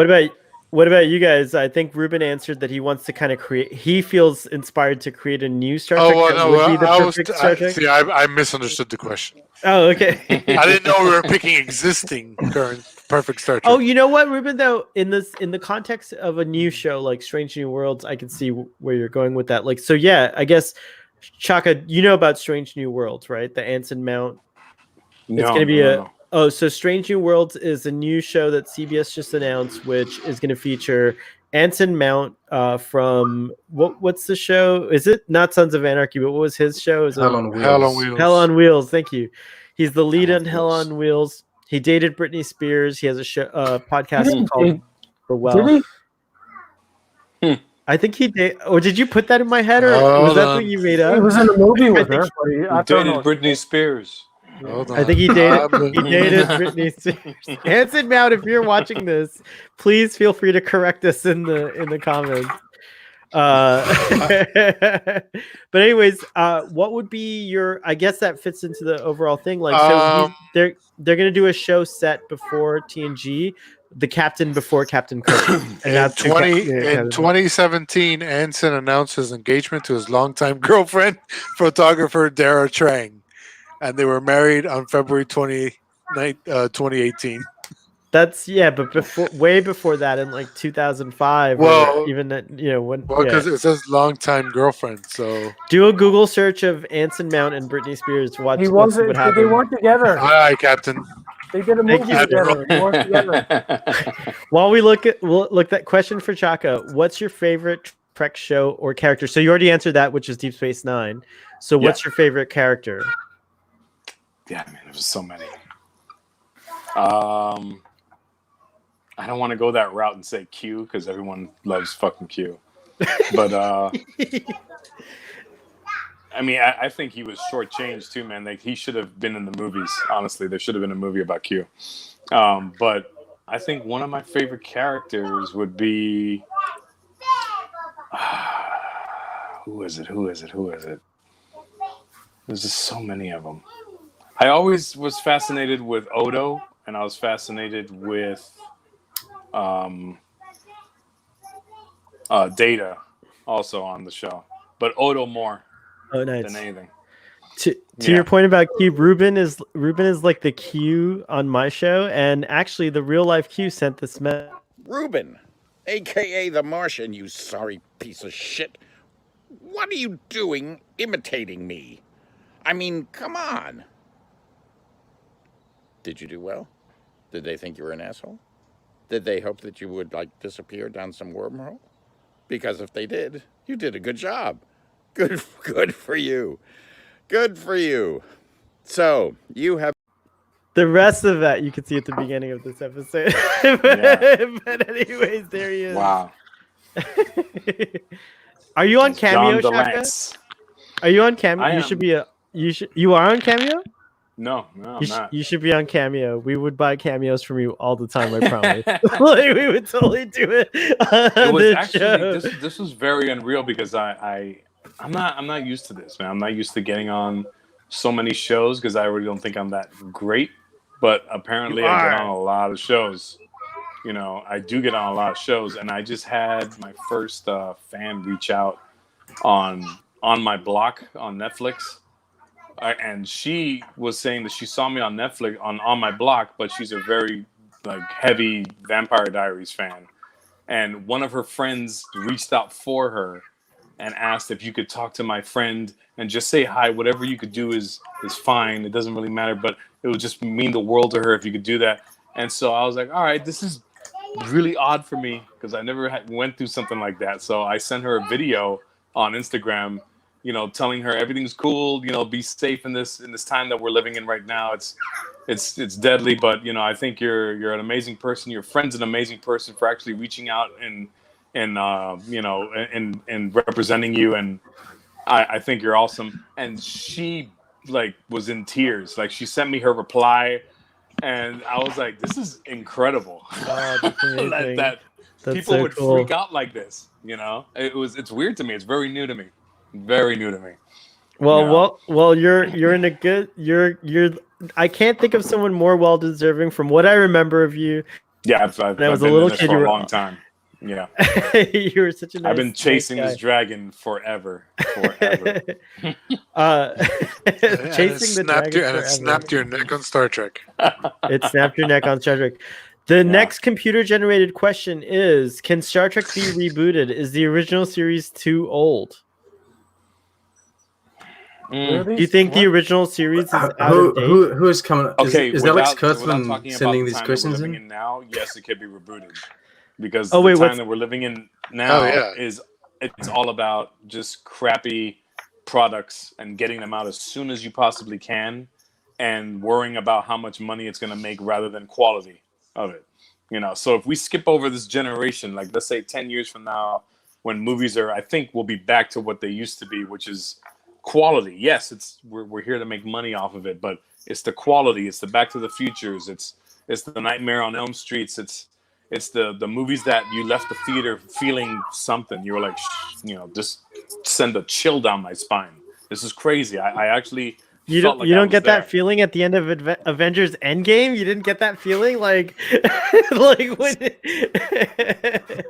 It's there. Don't get me wrong. There's a feeling that's there, but it's there and it feels processed. It feels like, yeah, I feel something, but at the same time, I feel like I was pressured into feeling like that. Like I was guided to feeling that way instead of me genuinely. Well, feeling it's also riding decades of nostalgia with these characters that you know them so well from other stories, not necessarily the stories you're watching. You hit it on the head. That's what it is. Smaller, more independent genuinely movies. feeling that way. Smaller, more independent movies like maybe Annihilation or A Quiet Place. They have me feeling like that. Right. But they aren't these big industry movies, right? Yeah. So that's what I mean. That's what I mean by reboot. Like, skip over now, but a reboot is possible. But it's gonna be really I good. hear a lot of people talking about how the original series is starting to lose its relevance, or like it's starting to lose its edge, so to speak. Yeah. Do you think like having so you agree that like I think Star Trek Discovery tried to be that Star Trek to kind of like relaunch the Star Trek, like whatever mission, if you will, but a lot of people have faith that maybe this new Strange New World series with Pike, which is a captain that's much like Kirk. We talked earlier that he's the captain that Gene Roddenberry probably designed to be first. Like, could Star Trek actually be rebooted by Pike? And maybe you don't know enough about Captain Pike. Did you watch Discovery season 2? All right. So no, I think so maybe Ruben guided me against that. Against watching that. Ruben, you're such an ass. You're Say like what? such an asshole. You haven't even seen it yourself. I did no such thing. It's arguably not the best Star Trek that's out there. I would argue the same thing, even though I like it. I think Isn't you that on reboot Star it's on Trek by Netflix? moving it forward. I think Don't- the Pike show has the potential to refresh Star Trek, where it's going back to the classic monster or planet of the week or alien of the week kind of formula. Presumably, we don't know that for sure, but they kind of hinted at going back to classic, very optimistic Trek. And I think that's not necessarily a reboot because it's following in the footsteps of Kurtzman's Trek, but it can, if they make it a lot like classic Trek and have that same spirit, then I think that would be a great rejuvenator for the franchise. I haven't seen the Pike one, but I agree with what he's saying, just on the principle of, you were saying that Star Trek in the past is losing that edge. Well, I'm wondering if you feel that way. Do you think TOS is something that's hard? It's hard to introduce a new person, it's a young change, person today. Is it? Yeah. Yeah, it's just change. I mean, look at Elvis shaking his hips compared to what women are doing now, or concerts that are going on now. That was considered way too sexual back then. When now we're looking at that going, "What? This is stupid." This doesn't faze me one bit. It's change. We adapt. We evolve. So things like ripping out a person's arm and beating them over the head with it, we're laughing now. Where generations back, that was considered like people were throwing up in the theater and leaving. So it's I think it doesn't have as the umph that it used to in the past, because we've evolved over TV. We've evolved in that. I really like what Jeremiah is saying here to piggyback off that, which is if they do a proper original series reboot, which Pike could be, they should make it a procedural and a platform for young writers to get into the business. What do you guys think of that? That's good. Absolutely. That's very good. Yeah, and I'm all for Absolutely. opportunity for young writers to get back to get more jobs. Yes, always. There's no reason to believe that the episodic television, old school style Star Trek can't work in multiple ways. You could do it old school; it will still work, just like Black Mirror. Every episode's its own thing. You know what I mean? So that style is still very popular, and you could still do a hybrid of something like what like the Tenet Doctor Who, where every episode was self-contained, but also added a little bit to this kind of, or like how Buffy used to do it. Every episode was self-contained, but a little bit of it was dedicated to this bigger story that ended at the end of the season. It didn't go on forever, and it didn't require. It didn't always involve. Well, Buffy's case did, but it doesn't always have to include the freaking end of the world, aka universe, aka synth god coming to destroy everybody. Video game. David, our friend David says, just get me to care about the characters and their plight. Tell good stories and tell them well. Yes. Amen. That's it. You hit it on the head right there. And that's something I don't see anymore, or a few times in movies. I really don't. I used to see that a lot when I was a kid watching movies. Now I don't see it. I don't see it. You know what? Made me become an actor. A lot of media is devoid of joy. Like it's a lot of stuff now is joyless. Like back in the day when I was growing up, there was always a moral to the story. There was always a hopeful message. Even in like some shit like The Goonies, it was uplifting at some points. But even like I don't mean to like get into a whole discussion about Picard, but Picard it's one of those things that's a little nihilistic for my taste. And although there are great scenes throughout the show, it doesn't have that classic hopeful message that I want in Trek, and that they seem to be missing. It's okay to have the dark stuff, the really, like they went too far with Ichep pulling his eyeball out. I thought that was a little too far for Trek. You could kind of show that in a way that's not as graphic, but I got to give it credit for ending on a hopeful, emotional note. I mean, at least I got that out of it. So I don't know where I was going with this. The funny thing about that was I was on set, and one of the things that they said was something about there's flies on this shit, and my line was supposed to come up or something, and I paused, and she was like, "Cut!" I'm like, what's going on? And I brought her aside because I didn't really want to tell in front of the cast or whatever. Cause I didn't want to correct her in doing her job, which I was wrong about, because she corrected me about it. But I brought her aside and I was like, listen, Star Trek doesn't curse. Like, she just cursed on set. I love that. You're a good man. She started laughing, Wow. and she's like, this is streaming, baby. Like, it's all like we're gonna go crazy on this. And I'm like, what do you mean? Like, this has blood, this has cursing, it's everything. And I'm like, yeah, but this doesn't feel like Star Trek though. If you're gonna put all that in there. And she was like, this is the way it is now. And I was struck back. I was kind of taken back. I'm like, wow. You get the biggest thumbs up from me for doing blood, that. it has gore. Guys, what the hell is this? That's an amazing exclusive from Starfleet Boy. Also, look who's here in the chat. It's our favorite, the original troll. What trolls are based on. It's here. A stick, I'll robot break my neck. We have Jeremiah who's saying, I would agree with that. I have a hard time getting through old Trek shows, even 90s Trek, as a younger Trek fan, but I still like episodic TV. It took some time to get used to it. Thanks, Jeremiah. I'm glad. Jeremiah, Star Trek TOS, I could totally see how it's hard to... It requires context. Things age, but I hope you'll search for the context, because I think that's what will bring you to the delight that we all have with the original series and some of the weird things like that. So are you laughing at this?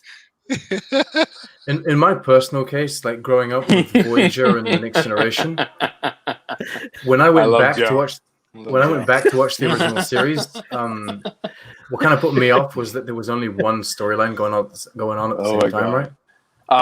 What I got, I don't know much about Picard. I shouldn't even say that because I was on it, but I don't know much about it. But what I did see from the episodes that I did do research on and background with was that I don't know if they forgot, or I don't know if they added in at the end of the season, because I didn't watch the last 2 episodes, I think, of it. But I see that they forgot about how there's no monetary value in the universe anymore. In the future, there's no there's peace. There's no racism. There's no nothing. But they seem to add all that in there this time around. But and it doesn't Chaka, make that's in sense the to me. Federation. No, We're outside. We're like here now. We're like, that's in Starfleet. That's in like this bubble. We've only ever seen Star Trek from the enclosed space of Starfleet. Okay. Now we've you're opened it wrong. up. Hold on. You're You're wrong. all wrong. Ah, here we go. It's going Here we on, go. huh? You're wrong. You're wrong. What Chaka's They Started make- something.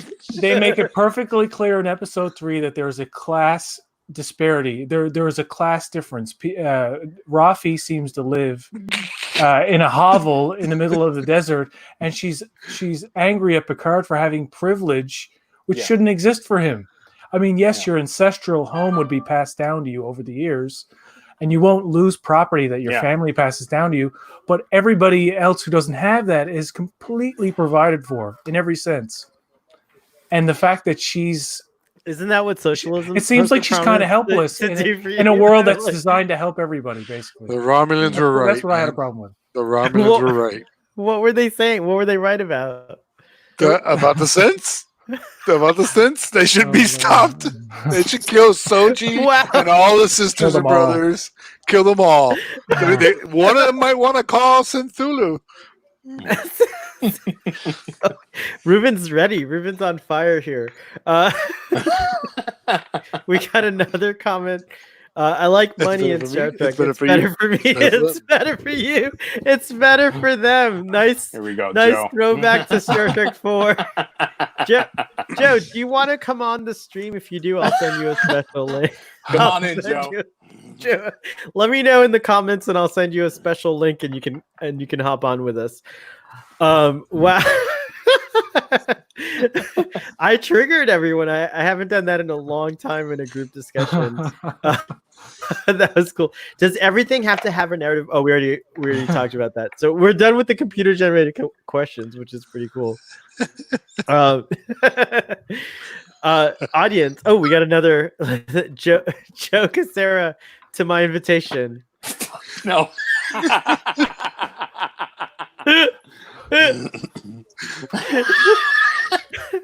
I'm gonna leave that up there until the next comment comes along. Oh my god.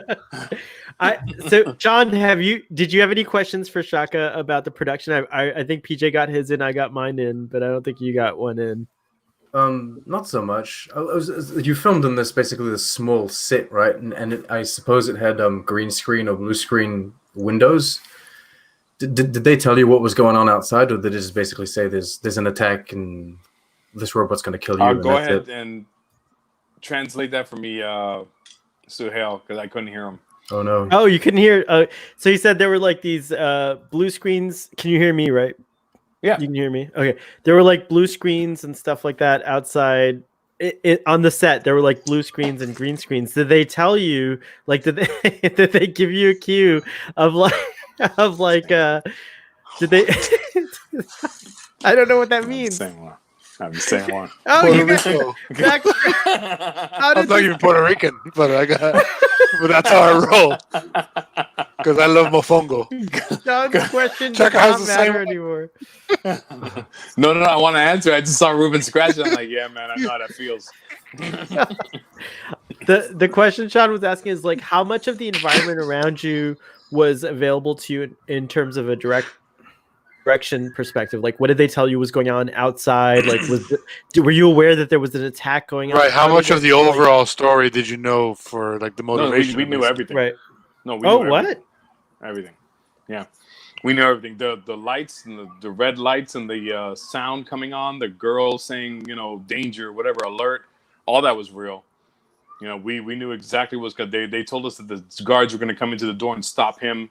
The only thing that they told us that wasn't obviously there was they said when you look outside, it's Mars. It's going to be dusty out there, and the wind's going to be blowing because all we saw was a green block out there, and that's about it.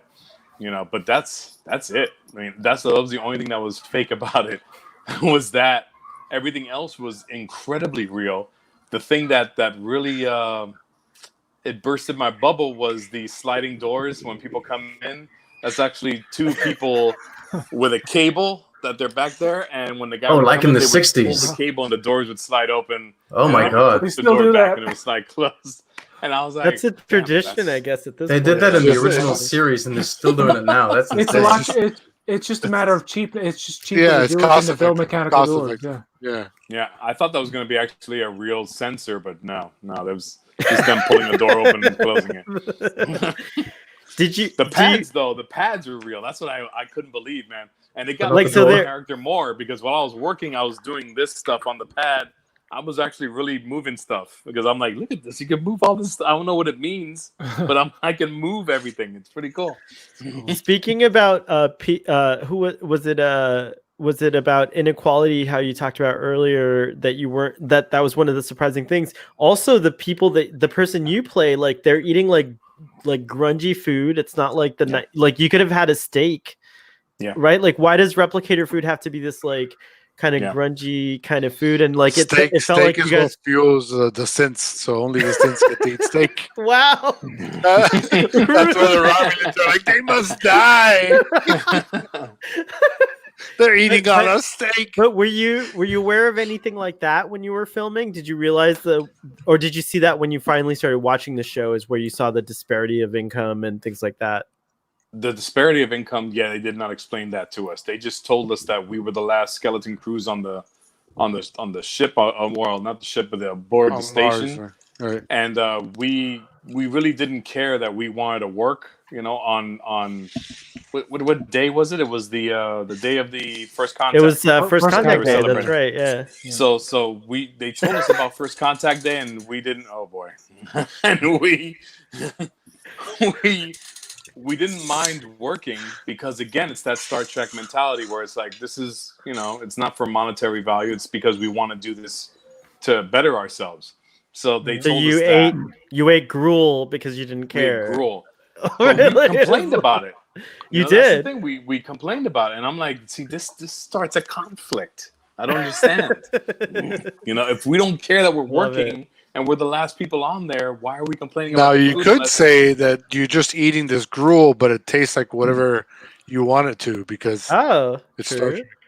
But then you should do Yeah, if I had the known red better, cubes. like if I had known more of the background, because they only gave me a snippet of the script to read. They didn't want me to read the whole thing because I only had that scene, and they want me to know a lot.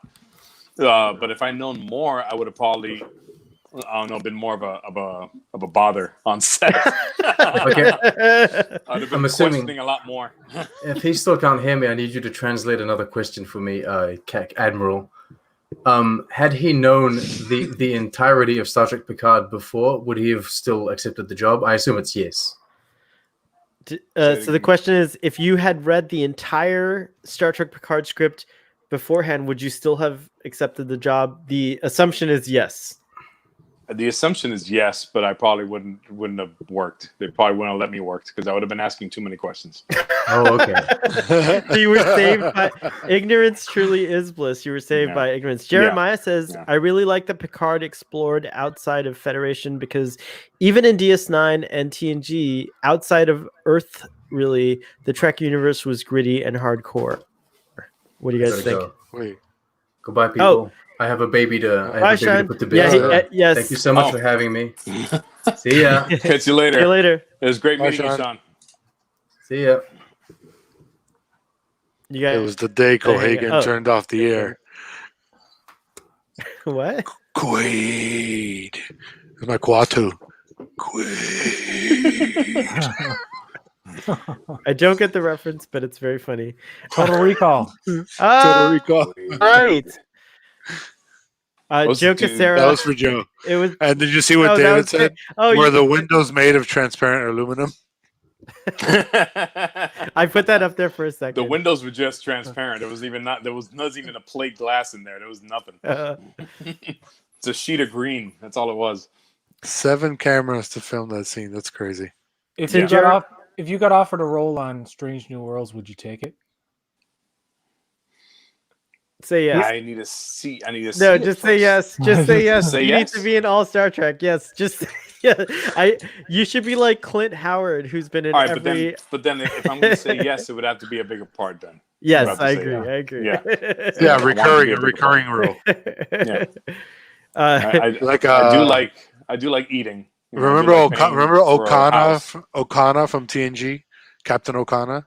Yes. You could be like a Captain O'Connor that shows up every once in a Oh, while. I love it. Exactly. Well, you're gonna be the Yeah. Klingon. I think you should be a Klingon. 100%. Oh yeah, a Klingon Yeah. A O'Connor. Klingon Okana. Yeah. It'd be awesome. I would, All right, I would say more like Garrick, because Garrick was one of those characters that was, every now and then he would show up, and that's it. And I was like, yo, I'd be happy with that kind of a character, man. Like, he wasn't on every single episode. But he plays a pretty big Very role though in the end. But he does at the end. Yeah. Yeah. But in the beginning, he was just a tailor, and that's Yeah, all it's he just was. a That was it. secondary little comic relief kind of. Yeah. That's what I would love to do. Would love that. I would love it if you got a character like that. I almost had it twice, and that's what's really like irking me, man. I almost had it twice. You almost had Star Trek twice? No. I almost had that kind of a character, like that kind of a recurring character twice. It was once on The Good Cop with Josh Groban. And then I saw that. It was the second time on this, on My Block, where now... The rapper. Well, we happen to know things that were solid are now kind of in the air now, Right. We happen to know that a lot of industry folks watch this show. So, Alex Kurtzman, all these guys, they're out there watching you. Hey, 100% get Chacka on your show as a recurring role. I've had a few drinks. Recurring show. Closing thoughts, guys. My partners, my computer generated partner here is telling me I had to close it up because it's gone on for 2 hours. My EMH has told me that it's gone on for 2 hours and that the streaming gets wonky after 2 hours because of the way the internets work right now. But I want to invite everyone to give their closing thoughts because we're going to wrap up. We got Ali Martinez, Ali, it's Ali. Last time you were on with your Trekkie. So Ali, welcome back. I'm thrilled to see more number one on Strange New World, to be honest. Was excited to see her in DSC, but want to know more. Such a fascinating character. Ruben and Chacka don't know what we're talking about, but PJ, I agree with Ali. What do you think? Yeah, Rebecca Romaine as number one is like really good casting. And although I don't think they gave her enough in Discovery Season 2, I think you really get to see the character's personality in the Short Trek Q&A. So if you haven't seen that, at least check that out. Minus the roller coaster turbo lifts. Ali, by the way, below me on the screen here, this is, what was your character? Burly Feely? Yeah. Burly Feely, who got killed in Star Trek Picard on Utopia Planitia. I think it was the second episode. First person. No, you're the first person. Yeah, second, but you were the first person to get killed. He snaps your neck. Yep. F8. He snaps your neck. So that's who's here, and he's a friend from childhood, which is crazy. I can't believe I can say that. That's nuts. And then Sarah says, I found it really coincidentally stimulating that the bad androids were A500s, Amiga 5. I did not know that. Of course you would know this. And the bad character was rank of Commodore Amiga 500. The universe is a big coincidence. Oh my god. That's mind-blowing. Is that true? That is true. If Joe Sarah, whatever Joe says about computers, you can just 100% treat it as gospel. That's amazing. I will argue with him about everything except this. This is the only time where I will acquiesce to Joe Sarah. And I love his next comment. Burly Feely, great grinder name. I think maybe we should take time to end on this note. But before we go, I swipe right on that. Hey. Chacka, would you tell our audience, as small as it is, what you're doing out there and promote some things that you're doing and maybe want to call attention to, and so that our audience can follow you and let them know where they can find you and stuff. All right, well, here we go. You can catch me. You can catch me mostly on Instagram, Chacka DeSilva. It's spelled down there in my name somewhere. So Chacka DeSilva on Instagram, at Chacka DeSilva. You could also catch me on Chacka Apocalypse on Instagram. That's my art page where I do moving art created from pictures and stuff. You could also catch me on Netflix mostly. That's where I dwell mostly, which is The Vampire Diaries Season 7. I'm on, I think. Episode 13, 14, 15, I think in 16. I don't know. So Vampire Diaries, The Good Cop on Netflix. It's a Netflix original. Another Netflix original is On My Block. You can catch me on there. The Good I Cop was with on- Tony Danza. With Angela. Tony Danza. Yeah. Angela. I was on CBS. That's such a Bull bad season impersonation, by the 2. way. So bad. And I think that's about it. Yeah. So Bull was the last thing. Well, On My Block was the last thing I was on. So you can catch me on all that. And also, I might as well just say it on here. What I'm doing now basically is just living in, just like as everybody's doing right now, just trying to cope with this thing that we're going through. And I have to pack up apparently and move back to Miami. So you'll see me there next month. Oh wow! Awesome. I So feel I'll be reaching out to Sort you, of. Ruben. Yeah, I was gonna absolutely. reach we'll out to all you be in before. touch. Very cool. Absolutely, But we man. will- I'll hook but you up with all if my indie LA is- filmmakers down here. Yeah. I'll be there till, and then I come back to LA again when that's when everyone thinks it's going to open back up or Hollywood's right, going to open back up again. Hey, we're all But we'll adults see. now. If we're all going to be in the same city, maybe we can make a short film together. Yeah, Social distancing, definitely. we could figure it out. We could do everything that you need to. Maybe this is the planning stages. I'm feeling very Yeah. inspired, so we'll keep that in mind. PJ, do you have anything to promote or talk about? I do. I know you do because I was on one of them that you posted today. Yeah, I have this channel that I review movies and TV shows with Sean, and today I uploaded an old review from last year for Avengers Endgame with you, Starfleet Boy, and yeah, I like talking about movies and like things besides Star Trek, and Sean's been really like my co-host on that so far. Like he's been on your channel, Starfleet Boy. Sean's like the whore of. No, just kidding. I'm just kidding. That's so mean. David says, Drinky. Yeah, it's true. Sean, you're not a whore. Oh, My daughter is freaking because she saw you on my blog. Ruben, do Yeah. you have anything? There you Ruben, do go. you have anything to hilarious. promote before we sign off? Yeah, well, I mean, I do my interviews, my weekly interviews on popaxiom.com. So my last interview was with a professional gamer named Fireborn, who is playing Valorant, and he was the #1 designated marksman rifle user in Battlefield 4. Wow. So you can check that out. popaxiom.com. I interview film composers. I'm working on a jazz article where I'm That's interviewing cool. a bunch of composers. So maybe I'll make a shout out to China from WTMI days. Nice. But yeah, so popaxiom.com. Guys, And David, thank your daughter too for watching. That's really that feels great that she's freaking out like that. That makes me feel really good. Thank you. Thanks for watching. Chacka, you obviously know your Star Trek, so I invite you to come on again, and we can on any of our future streams. I just want to say that this is my greatest episode of this that I've been doing ever to have you on. So thank you so much. I'm so honored. I forgot where I was going now. I was about to go out the door. Well, I'm glad that this. happened. I'm glad that happened.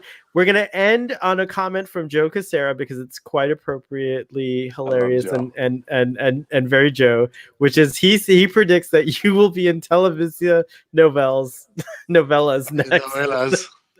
So you'll I'm gonna be be in on those Univision. Univision Televisa or novellas. Yeah, exactly. I just screwed that up completely. But anyways, guys, it was such a oh my god, this I don't even know. I don't even know what to say, but I'm just gonna end the broadcast now. Live long and prosper, and we'll see you next time, audience. Thank you for joining us. Oh look, I have my banner up. All right, the stream's still going. It didn't end. Hold on.